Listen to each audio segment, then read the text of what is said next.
저희가 함께 본 말씀 고린도전서 7장 말씀인데요. 사도 바울이 고린도 교회에 서신을 보낸 말씀이죠. 우리가 흔히 사도 바울을 생각할 때 일반적으로 가장 먼저 드는 생각은 기독교 신학의 근간을 마련하는 위대한 신학자로 생각합니다. 즉 우리가 알고 있는 인간의 선한 행위가 아닌 예수를 믿는 믿음만으로 구원을 받는다는 기독교의 핵심이 되는 이신칭의를 이야기하는 또 설파했던 가르쳤던 신학자라고 저희가 많이 이해를 하고 있습니다. 근데 하지만 바울의 삶과 또 바울이 쓴 서신들을 또 깊이 들여다보면 바울에게는 여러 가지의 정체성이 또 역할이 공존했던 것 같습니다. 먼저 말씀드린 그런 신학자의 역할도 있었지만 저희가 잘 알다시피 3번에 걸쳐 아시아와 또 유럽 지역을 돌아다니며 복음을 선포한 선교사이죠. 또 가는 곳마다 또 교회 공동체를 세우는 교회 개척가였습니다. 그리고 동시에 개척한 교회들을 재방문하고 또 그 교회에게 문제가 있을 때마다 서신을 보내서 편지를 보내서 그 지역의 양들을 관리하는 목회자였습니다. 바울의 이런 목회자적인 소양이 바울의 편지 안에 고스란히 나타나는데 바울은 각 지역의 교회에 편지를 보낼 때마다 잊지 않고 항상 하는 말이 있습니다. 그것은 바로 이 말이죠. 내가 너희를 생각하며 기도하기를 그치지 않는다. 이 말이 바울의 모든 서신의 첫 부분에 항상 등장합니다. 목회자로서 바울은 자신이 개척한 교회를 바라보고 또 재방문한 교회를 생각하고 그 교회에 현존하고 있는 문제들을 생각하며 그들에게 편지를 보낼 때마다 항상 이 말을 하는 것이죠. 내가 너희를 생각할 때마다 기도하기를 그치지 않는다. 항상 기도한다 하는 것이죠. 에베소서 1장 6절 예를 들어 말씀드리면 에베소서 1장 16절에 내가 기도할 때에 기억하며 너희로 말미암아 감사하기를 그치지 아니하고 빌립보서 1장 3절에 내가 너희를 생각할 때마다 나의 하나님께 감사하며 간구할 때마다 너희 무리를 위하여 기쁨으로 항상 간구함은 골로새서 1장 3절에 이렇게 이야기하죠. 우리가 너희를 위하여 기도할 때마다 하나님 곧 우리 주 예수 그리스도 아버지께 감사하노라 라고 이야기합니다. 또 목회자로서의 바울과 또 성도로서의 지역 교회들의 관계들이 또 끈끈한 관계가 나타나 있는 구절들이 또 바울의 서신에서 종종 발견됩니다. 예를 들어서 빌립보서 1장 8절에 바울이 이렇게 이야기하죠. 내가 예수 그리스도의 심장으로 너희 무리를 얼마나 사모하는지 하나님이 내 증인이시니라. 얼마나 사랑하면 빌립보 교회를 얼마나 사랑하고 그 교회 성도들을 얼마나 생각하고 있으면 바울이 내가 너희를 얼마나 사모하는지 하나님이 나의 증인이시다라고 고백할 수 있겠습니까? 갈라디아서 4장 15절에도 이렇게 이야기하죠. 바울이 너희가 할 수만 있었더라면 너희의 눈이라도 빼어서 나에게 주었으리라. 바울이 질병이 있었는데 그게 여러 가지 어떤 가설들과 학설들이 있습니다. 그 중에 하나가 바울이 눈이 좋지 않았을 것이다 라는 이야기했는데 갈라디아 교회가 할 수만 있다면 너희의 눈이라도 빼서 나에게 주었지 않겠느냐라고 이야기할 만큼 목회자 바울과 또 지역교회 성도들 사이에 끈끈함과 사랑이 발견된 것이죠. 즉 바울은 단순히 신학을 가르치는 선생에 그치지 않고 목자의 마음으로 교회 공동체를 돌보는 목회자이기도 합니다. 그런데 또 흥미로운 사실은 서두에 말씀드렸듯이 바울은 하나의 교회만을 담당하는 목회자가 아니죠. 순회 선교자 혹은 순회 목회자였습니다. 그렇기 때문에 여러 교회를 돌보고 있었습니다. 그러면 어떤 일이 발생하죠? 각 교회마다 다양한 문제들이 들려옵니다. 어떤 교회는 데살로니가 교회나 골로새 교회 같이 이런 교회들은 신학적인 문제에 직면한 교회도 있어요. 종말론이나 기독론 같은 신학적 문제 때문에 말썽이 있는 교회도 있었습니다. 어떤 교회는 갈라디아 교회 같은 경우는 그리스도를 믿는 믿음으로 시작했다가 유대교의 전통으로 돌아가려는 교회, 그런 문제가 있었던 교회도 있었습니다. 또 오늘 읽었던 고린도 교회 같은 교회는 분란과 분열의 문제가 있었던 교회도 있었죠. 그러니까 여러 교회를 개척하고 여러 교회를 섬기고 그 교회를 관리하다 보니까 각 교회마다 다양한 문제가 계속해서 바울에게 들려오는 거예요. 그렇기 때문에 바울은 저희가 읽은 신약 성경의 3분의 2나 되는 3분의 2 분량이나 되는 바울의 서신에 각각의 교회에 보낸 서신은 그 교회에 맞추어진, 그 교회가 직면하고 있는 문제에 맞추어져서 그 교회 문제에 맞게 서신을, 목회적인 조언으로 서신을 보낸 것이죠. 그런데 중요한 사실은, 오늘 저희가 본문에서 발견할 수 있는 한 가지 중요한 사실은, 교회의 상황에 부합한 가르침을 주는 바울에게 그것을 전체적으로 아우르는 통합적인 사역의 원리가 존재했다는 것입니다. 즉, 다양한 상황에 대처하고 그 각 교회에 맞는 가르침을 주지만 전체 교회를 향한 바울의 가르침에는 중심이 있었다는 것이죠. 그 바울 사역의 핵심 원리, 그 중심은 과연 무엇이었을까요? 오늘 17절에서 바울이 자신의 사역의 원리를 밝히고 있습니다. 17절을 보시면 이렇게 기록하고 있죠. 오직 주께서 각 사람에게 나눠주신 대로 하나님이 각 사람을 부르신 그대로 행하라. 그 다음이 뭐라고 적혀있죠? 내가 모든 교회에 이와 같이 명하노라.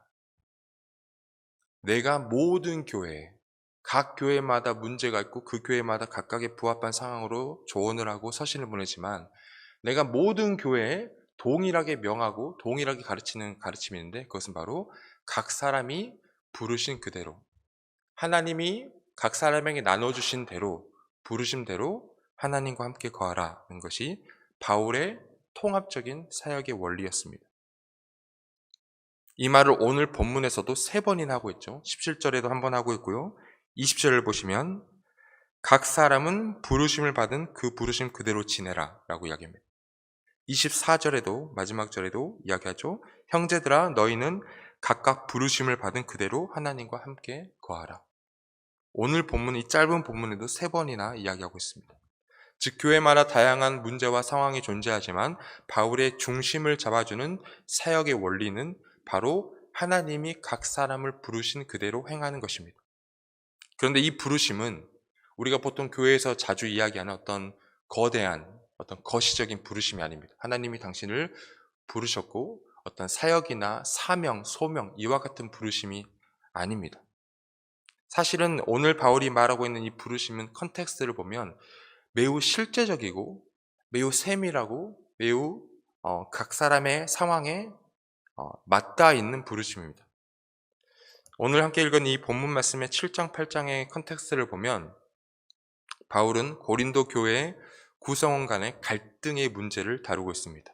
어떤 문제냐면 결혼의 문제, 이혼의 문제, 또 믿지 아니하는 자들과 결혼하는 문제, 믿는 자들과 결혼하는 문제, 그리고 우상에게 바쳐진 재물이 시장에 팔릴 때 그 재물의 그 음식을, 그 고기를 사서 먹어야 할지 말아야 할지, 이런 매우 실제적인 문제들을 직면했습니다. 그런 배경 속에서 사도 바울이 이렇게 이야기하죠. 각 사람이 부르심을 받은 대로 하나님과 함께 거하라는 것이죠. 그렇다면 여기서 이야기하는 부르심이란 무엇입니까? 그것은 바로 하나님이 허락하신 각자의 환경과 배경과 상황입니다. 우리가 사도행전 초반에 나타나 있는 몇 가지 좋은 기록들, 예를 들어서 사도행전 전반 물장부터 4장을 보면 아름다운 기록들이 많이 나타나 있죠. 예를 들어서 자기가 가진 모든 것을 내주어서 가난한 자들을 구제하고 그 교회 구성원이 어떤 누구도 부족함이 없게 하는 것들, 그리고 성령의 세례를 받았던 기록들, 이런 기록들을 보고 우리가 초대교회를 동경하고 또 초대교회의 모습으로 돌아가고자 하는 어떤 움직임들이 있지만, 사실 바울이 사역하고 또 그 당시에 세워진 교회들을 들여다보면 그만큼 동경할 만한 교회들은 사실 아닙니다. 왜냐하면 굉장한 많은 문제가 있었던 교회들이죠. 왜 문제가 많이 생겼을까요? 이유는 1세기 교회는 각각 다른 배경을 가진 사람들이 모인 공동체였습니다. 오늘 함께 읽었던 본문 7장만 보더라도 바울은 매우 다양한 종류의 사람들이 교회 안에 있음을 암시하고 있습니다. 비혼주의자도 있었고요. 혼인주의자도 있었고요. 이혼한 자들도 있었고요. 이혼하지 않은 자들도 있었고, 믿지 않는 사람과 결혼한 사람들도 있었고, 할례자도 있었고, 무할례자도 있었고, 종들도 있었고, 주인도 있었습니다. 각각의 다양한 계층과 사상과 다른 배경을 가진 사람들이 모인 곳이 바로 1세기 교회였습니다. 때문에 다양한 정체성을 가진 예수 그리스도를 믿는 자들이 예수 그리스도를 믿는 믿음이라는 이 공통 분모 안에서 연합해야 되는 것이 바로 교회였죠. 때로는 그 다양성이 갈등을 일으키기도 했었습니다. 특히 가장 큰 갈등은 예수를 믿는 믿음의 공동체 안에 유대인과 헬라인 사이의 갈등입니다. 수천 년의 역사를 가지고 있는 유대인들은 획일화된 어떤 관점을 가지고 있죠. 예를 들어서 모세의 법을 따르는 전통을 가지고 있죠. 예를 들어서 남자가 태어나면 8일 만에 할례 받는 것, 그리고 특정 음식, 헬렐 푸드라고 하죠. 특정 음식을 먹지 않는 것. 12살이 되면 남자아이들은 토라 교육을 시작해서 토라를 외우게 하는 것. 유대인들의 절기를 지키는 것. 유대교의 정결의식을 따르는 것. 즉 그들의 역사 속에서 발전되고 자리 잡은 전통과 법도가 있습니다. 그래서 획일화되고 단순화되어 있죠. 이 획일화되어 있는 정체성이 얼마나 강한지 사실은 교회의 연합을 해야 할 만큼 강했습니다. 저희가 잘 알고 있는 사도행전 15장의 내용을 잠시 떠올려 보면 사도행전 15장에 예루살렘 공동회의의 내용이 기록됐습니다. 그 회의의 안건이 무엇입니까? 그 안건은 이방인을 유대인이 어떻게 받아들여야 하는가. 우리가 교회 공동체로 예수를 믿는 믿음으로 같이 모이는데 예수를 믿는 믿음으로 모이고 보니 유대인도 있고 헬라인도 있는 거예요. 이방인도 있고 할례를 받은 자들도 있는 거예요. 그럼 우리가 이 사람들을 어떻게 대해야 하는가가 안건이었습니다. 그런데 사도행전 15장의 5절을 보면 바리새파 중 어떤 믿는 사람들, 그러니까 예수를 믿는 사람 중에 바리새파 사람이 있었던 것이죠. 바리새파 중에 어떤 믿는 사람이 일어나서 말하죠. 이방인에게 할례를 행하고 모세의 율법을 지키라 명하는 것이 마땅하다라고 이야기하는 것입니다. 예수를 믿는 믿음 안에 들어가 있는 무리지만 여전히 모세의 율법을 지켜야 되고 할례를 받는 것이 마땅하다라고 믿는 사람들이 있었다는 것입니다.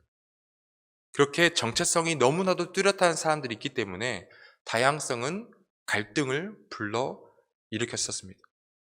베드로도 생각해보면 동일한 것 같습니다. 베드로가 누구죠? 예수님과 가장 가까운 제자죠. 예수님으로부터 특별한 사명을 받은 제자입니다. 그런데 베드로는 유대인이었습니다. 그래서 사도행전 10장에 보면 베드로가 환상 중에 하늘에서 하나님께서 한 그릇을 내려주죠. 그 안에는 4발 가진 짐승과 기어다니는 것, 공중에 나는 것들, 즉 유대인의 전통 속에서 먹지 말아야 될 음식들이 있습니다. 그리고 하나님 말씀하시죠. 베드로야, 일어나서 잡아먹어라. 베드로가 어떻게 대답합니까? 그럴 수 없습니다. 그럴 수 없습니다. 유대인으로서 어떻게 먹을 수가 있겠습니까? 하나님이 먹으라고 했는데. 갈라디아서 2장에도 똑같이 비슷한 사건이 발생하죠. 베드로가 이방인들과 함께 식탁 교제를 하고 있었습니다. 그러자 야고보로부터 온 자들, 아마도 이스라엘과 팔레스타인 지역에 있는 유대주의 강경파들이었던 것 같습니다. 그 사람들이 오니까 베드로가 이방인들과 같이 밥 먹고 있다가 슬그머니 자신을 그 교제장에서 빼버립니다. 왜 그러죠? 유대인들이 보고 힐난하고 비난할까봐 빼버린 것이죠, 자기를. 이렇게 1세기 교회는 유대인만 있는 공동체가 아니라 유대인과 헬라인이 같이 섞여 있는 혼합 공동체였습니다. 할례를 받은 자나 받지 않는 자나, 유대인의 절기를 지키는 자나 지키지 않는 자나, 유대인의 정결의식을 따르는 자나 따르지 않는 자나 함께 모이는 것이에요. 그렇기 때문에 갈등이 존재할 수밖에 없었습니다. 그래서 바울은 이야기하는 거예요. 각 사람은 부르심 받은 대로 하나님과 함께 거하라는 것이죠. 유대인으로 태어나지 않는 자들이 교회 공동체에 들어가기 위해서 유대인이 될 필요가 없다는 거예요. 할례를 받아도 되지 않은 자들이 굳이 교회 할례를 받아야 하겠느냐는 것이죠. 반대로 헬라인으로 태어나지 않는 유대인들이 교회 공동체에 들어가기 위해서 헬라인의 전통을 따를 필요가 없지 않겠느냐는 거죠. 각 사람은 하나님이 부르신 대로 하나님과 함께 거하라는 것이죠. 헬라인을 유대인으로 만들 필요가 없고 유대인을 헬라인같이 행동하라고 강요할 필요도 없으며 이혼한 자들을 정죄할 필요도 없고 결혼하지 않는 자들을 강압적으로 결혼하라고 할 필요도 없고 오직 각 사람이 하나님의 부르심을 받은 그대로 믿음 안에서 연합하라는 것이 바울의 사역의 원리였던 것입니다. 사랑하는 성도님들, 공동체 연합은 어떻게 일어날 수 있을까요? 우리가 보통 연합이라고 생각하면 이렇게 생각합니다. 획일화되어 있고 단일화되어 있는 전통을 따르도록 모든 구성원에게 강요하고, 그리고 그 모든 구성원이 그 획일화되어 있고 단일화되는 전통 속에 들어가면 연합이 된다라고 우리는 생각해요. 하지만 획일화를 강요하는 것은 오히려 연합을 방해하는 가장 큰 요인이 됩니다. 로마서 14장 15장에 바울이 중요한 가르침을 이야기하는데 바로 음식 문제를 이야기합니다. 유대교에서 그 많은 고기를 먹는 자들이 고기를 먹지 않는 자들 향해서 믿음이 없다고 비방해요. 그러니까 유대교에서 그 많은 고기를 먹지 않는 자들은, 먹는 자들은 바로 헬라인이죠. 왜냐하면 자신과 상관이 없기 때문에, 그 전통과 율법이. 그래서 그 사람들이 고기를 먹지 않는 유대인들에게 믿음이 없다고 비방합니다. 같은 교회 공동체 안에서. 반대로 유대교에서 그 많은 고기를 먹지 않는 유대인들은 그러한 고기를 먹고 있는 헬라인들에게 부정하다고 비판하고 있어요. 너희들은 불결한 자들이야. 같은 교회 안에서. 각각의 사람들이 자신이 가지고 있는 가치관과 관습을 획일화하여서 상대방에게 주입함으로 연합을 이룰 수 있다고 믿고 있는 거예요. 그런데 그 결과는 오히려 반대였습니다. 연합이 아니라 분열이 일어난 것이죠. 바울이 그와 같은 교회 공동체에게 어떻게 이야기합니까? 고기를 먹지 않는 것이 무엇이 그렇게 중요하냐? 별로 중요하지 않다는 거예요. 오히려 중요한 것은 너의 형제 자매를 시험에 들게 하지 않는 것이 더 중요하다는 거예요. 먹는 자도 주를 위해 먹고 먹지 않는 자도 주를 위해 먹지 않는다. 유대교의 절기를 지키는 자도 주를 위해 지키고 지키지 않는 자도 주를 위해 지키지 않는다는 것이죠. 중요한 것은 획일화되어 있는 전통과 관습이 아니라 그리스도 안에서의 공동체 연합인 것이죠.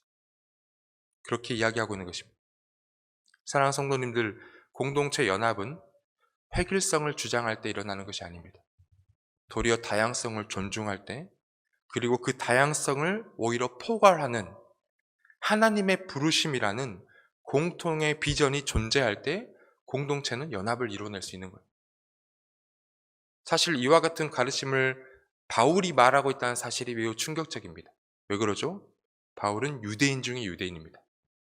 바울 스스로 고백하죠. 빌립보서 3장 6절에서 5절에서 나는 8일 만에 할례 받고 이스라엘의 족속이요 베냐민 지파요 히브리인 중에 히브리인이요 율법으로는 바리새인이요 열심으로는 교회를 박해하고 율법의 흐로는 흠이 없는 자라. 즉 태생이 유대인이며 철저하게 율법을 지켜왔던 바리새파 유대인인 바울, 그 바울이 이야기하는 것이죠. 할례를 받고 받지 않고가 뭐가 그렇게 중요하냐? 금지된 음식을 먹고 먹지 않고가 뭐가 그렇게 중요하냐? 그리스도 안에 있는 믿음, 하나님이 부르신 그 부르심, 그 모든 것을 포괄하는 더 높은 비전을 바라볼 때 교회 공동체 안에 연합이 일어날 수 있지 않겠느냐라고 이야기하는 것이죠. 바울은 그리스도 안에서 자신의 관점에 완전한 전복이 일어난 것입니다. 그 전까지는 하나님 앞에서 의로움을 얻기 위해서는 할례의 표가 있어야 했고 정결법을 따라서 스스로 자신의 몸을 불결하지 않게 만들어야 했고 모든 절기와 날들을 지켜야 한다고 굳게 믿고 있었던 바울이 예수 그리스도를 믿는 믿음 안에서 발견하는 의를 찾은 후에는 그 어떤 획일적인 관습과 전통도 그리스도를 믿는 믿음보다 더 앞세우지 않았던 것입니다. 그리스도를 믿는 믿음이 하늘과 땅을 연합하게 하고 헬라인과 유대인을 한 공동체로 부르신다는 것을 경험한 사도 바울은 그때부터 예수를 믿는 믿음 외에는 그 어떤 것도 우선으로 두지 않았어요. 공동체 안에서 분열이 왜 일어납니까? 자신이 옳다고 믿는 그 획일화된 생각을 상대방에게 주장할 때 분쟁이 일어나는 것입니다. 자신이 생각하는 것이 의로운 길이라고 절대적으로 믿고 있는 신념 때문에 분열이 일어나는 것이죠. 그런데 사랑하는 성도님들, 의로움은 그리스도를 믿는 믿음 외에서는 찾을 수가 없습니다. 그리스도를 믿는 믿음 외에서는 의로움을 찾을 수가 없어요. 우리 모두가 의롭다고 믿고 생각하는 그것도 100%는 아니죠. 그리스도 안에서 연합, 내가 그리스도와 믿음으로 연합하는 것, 그리고 나뿐만 아닌 나와 함께하는 형제 자매들도 동일하게 믿음으로 그리스도와 연합하고 그 연합된 개개인이 또 그리스도 안에서 공동체 연합을 이루어내는 것, 이것이 바로 교회인 것이죠. 오직 예수를 믿는 믿음밖에 없는 것입니다. 그렇게 사도 바울이 오늘 본문에서 다양한 배경을 가지고 있는 교회 공동체 구성원에게 이야기합니다.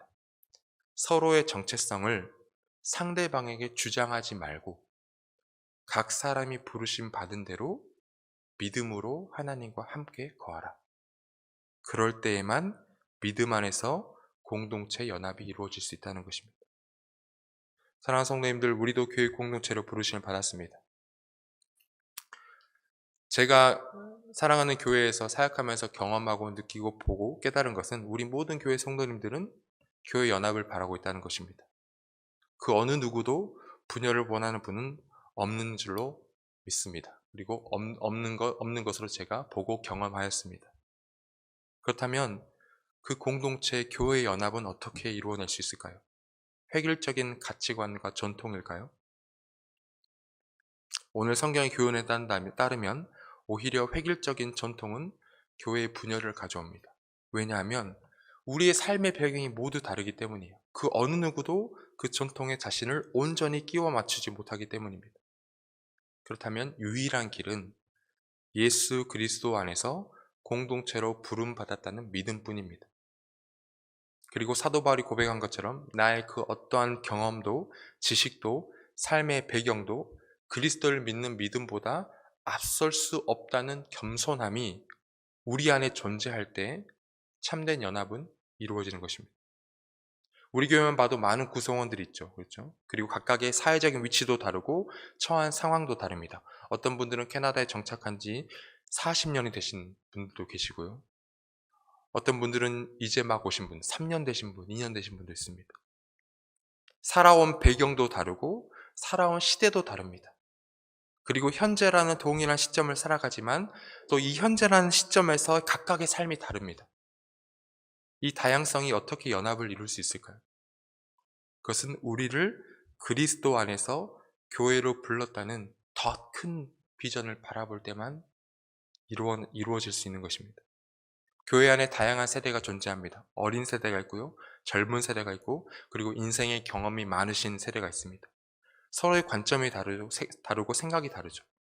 어리고 젊은 세대가 보기에 어른들의 세계는 답답하게 느껴질 수도 있습니다.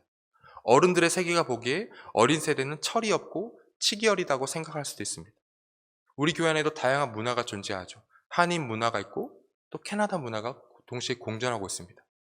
우리 EM 청년 공동체 같은 공동체에는 캐나다 문화가 있고 중고등부, 유치원부만 봐도 캐나다 문화가 그 아이들 안에 서서히 스며들고 있습니다. 이 다양성은 우리가 획일화시켜야 할 것이 아닙니다. 오늘 바울의 가르침을 통해 본다면 다름을 수정하려고 하지 말고 더 큰 부르심에 집중하라는 것이죠. 그대로 두어라. 그리고 더 큰 부르심에 집중해라. 각각의 개인의 삶이 하나님이 인도하신 아름다운 여정입니다. 우리 모두의 삶이, 나의 삶이, 여러분들의 삶이, 각각의 개인의 삶이 하나님이 인도하신 각각의 아름다운 여정이에요. 그 누구도 나의 기준으로 다른 사람을 판단하거나 하나의 획일화된 가치관으로 타인을 조종할 수는 없는 것입니다. 왜냐하면 나의 삶에 하나님께서 나를 인도하셨던 것처럼 그 사람의 삶도 하나님이 인도하고 계시기 때문이에요. 각각의 삶이 하나님과 함께하는 아름다운 여정입니다. 그 사람의 성향, 그 사람의 가치관, 그리고 그 사람이 가지고 있는 배경 또한 하나님의 흔적이 배어 있습니다. 물론 인간은 연약하고 온전하지 않기 때문에 성경에 비추어서 또 일반적인 도덕률을 볼 때 누군가의 현재 상태는 다른 이보다 성숙할 수도 있고 성숙하지 못할 수도 있습니다. 그런데 우리 모두는 지금 성화의 삶을 살아가고 있는 거예요. 아직 complete, 끝난 상황이 아니죠. 여전히 ongoing 하고 있는 상황입니다. 여전히 우리는 진행 중이에요. 각각의 스테이지가 다르며 하나님이 개입하시고 하나님께서 인도하신 개인의 삶의 발자취가 다 다릅니다. 근데 중요한 것은 우리 모두는 주님의 작품입니다. 주님이 인도하고 계시며 주님이 그 사람의 삶을 빚어가고 계신 것이죠. 그렇게 나의 생각에 타인의 삶을 맞추려고 한다면 그것은 연합이 아닌 분열을 가져오게 되는 것입니다. 아까 소개해드린 로마서 14장에서 바울은 매우 통찰력 있는 말을 합니다. 어떤 사람은 모든 것을 먹을 만한 믿음이 있고 믿음이 연약한 자는 채소만 먹느니라. 먹는 자는 먹지 않는 자를 업신 여기지 말고 먹지 않는 자는 먹는 자를 비판하지 말라. 이는 하나님이 그를 받으셨습니다. 남의 하인을 비판하는 너는 누구냐? 그가 서 있는 것이나 넘어지는 것이 자기 주인에게 있음에 그가 세움을 받으리니 이는 그를 세우시는 권능이 주께 있습니다. 바울이 하겠죠. 우리 모두가 각 사람이 하나님의 종이는. 그런데 너가 무슨 자격으로 남의 하인을 비판하느냐? 각 사람의 넘어지고 섬이 그의 주인, 곧 하나님께 있다는 것입니다. 말씀을 맺도록 하겠습니다. 사랑하는 성도님들, 교회는 지체입니다. 각각 다르게 발달하고 힘도 다르고 붙어있는 위치도 다르고 역할도 다르지만 몸의 각각의 부분이 함께 모여서 유기적인 전체의 몸을 이루는 것이 교회입니다. 사도 바울은 다양성 속에서 통일성을 추구하고 있습니다. 다양성은 연합을 해치는 요소가 아닙니다. 참된 연합은 다양성을 아우르며 더 큰 비전을 추구하는 공통의 목표 안에서 연합을 이루어낼 수 있습니다. 그 공통의 목표가 무엇입니까? 그리스도를 믿는 믿음, 성도들을 향한 사랑, 그리고 교회를 향한 사랑입니다. 그 교회는 다양한 사람들의 모임이기 때문에 여러 가지 문제가 발생할 수 있죠. 고린도 교회처럼 매우 실제적인 문제이고 어떤 이들에게는 매우 민감한 문제일 수 있습니다. 그런데 사도 바울은 고린도 교회 성도들에게 오히려 그 문제에 집중하지 않게 합니다. 즉 각각의 삶에 허락하신 배경과 삶의 여정을 인정하고 타인을 판단하거나 정죄하지 말고 오히려 더 크고 근본적인 연합의 요소에 집중하게 합니다. 사랑하는 해밀턴 한인연합교회도 사도 바울의 목회의 원리와 사역의 원리를 기억하면서 교회의 하나됨을 항상 유지하시기를 축복합니다. 우리가 직면하는 교회 안의 문제들은 어쩌면 그리 큰 문제가 아닐 수도 있어요. 오히려 타인을 판단하고 타인을 정죄하는 것보다 우리가 하나님 안에서 부르심을 받은 한 공동체라는 것에 집중할 때 참된 연합이 주 안에서 이루어질 줄 믿습니다. 전심으로 사랑하고 축복합니다. 함께 기도하겠습니다.